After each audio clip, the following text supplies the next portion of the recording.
bhfuil an cléime tá dús spéis atá agus in airgid a cabh agus rudaí a cheannach ag súd do héal weid. Hi, it's Misha Barra, agus inniu ba mid ag labhairt bhfuil Tomhaltachas. An chuige bhfuil mid ar fád gafa I bhain ar fí, agus ag scriosadh na timpeallaachta, a cé acu a bhfuil an lucht, na handúlaí nó le solóirithe. Thart ar ceiric a faoin géad don plástach a cruthítar is don packagedú a úsáidte ré, agus catar amach é tar éis úsáid a bháin. Béir ar seo. Ní ceanóí mé airí neamhan bhunaithe riamh a rís.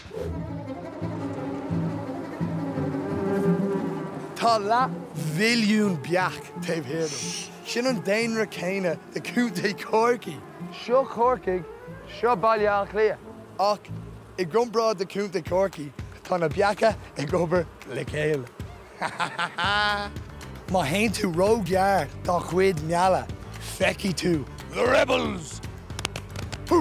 Mar a bunan agus daoine, a thugann rudaí an saoil na dórtha, tá rá lárnach ag na bacha san éacchóras, agus iad ag bailú pallan ó na bláthna dá gcuid meala.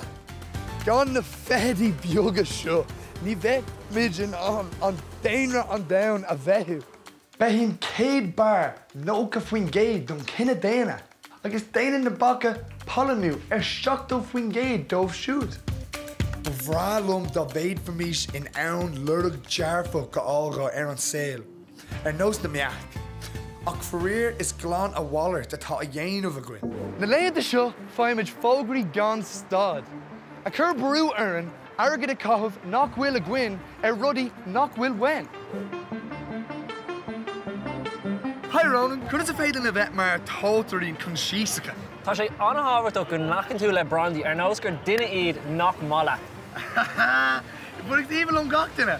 Bíag lígann tuairt ag gáinnig bhfuil si de géirí an dalamáló go hairing tuairt. Tá si de géirí rudaí a dhéalde nach bhfuil ag teastáil bheith. So ná bí a ceannach rudaí nua mar is féile le teacht ar dar lábhair. Sin thar a bheith simú. Níor smaoinigh mé faoi sin hanahain. Cuir a fón in dubh agus bán mar buainn sé go láir an cuacht don na fógraí ar Instagram. Dar le sanólia margiachta, feictar suas le 2,000 fógra gach lá. Cé bhéad ór a hála sé dit, gur tú ag cáin fí rud a chéint le a caide, agus an sin, níos déine, hagann sé an níos mar ógra ar le fón. Cuireann sé fánar mé ag cámh an aig an bhaile.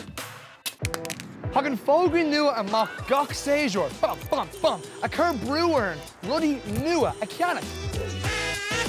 Ní lethú ach go bhhaimid inar dólathirí maithe. Ag cathmh airgid is ag chur price ar nrá. Cuma pop ar beart an nullag, thart ar céad bliain ó hin. Saoigh an méid crán, is a gearr síos ó hin. Díreach le go maiid muidir ná ar cuid bruntanis oscail. Cad faoin glas é ag chuineá I bhullach, taobh hir tá do rim. Ach bhín daoine ag éirí an dréimena sosiálta a rappa. An san bhíú atá ar an imní status ná nuair a bhíon agla ort gur mar nófar ort mar rinne nábhráthúil I déobh lucht na ábhríochta. Mar chura ar an imní seo cheanaíonn daoine rudaí díreach le chuin á suas leis na cúrsanna. Agus bíon FOMO aireann. Cad a ceapan tú faoi slad bharraga? Cáimid a bheith chun an bhfuil an rud sin ag teastáil bheith. Cad faoi treochtaí an rud má é nó? Well, ní bheith sin riamh mar chrócht. Ceacailach? Bíon cólaachtaí ag buint leas as treochtaí chun rudaí díalún nach bhfuil ag teastáil. Ach an treocht is fearr ann faoi láthair ná bheith uathúil. Well, ar raig liv, té amach agus bí ag ceannach go háitiúil.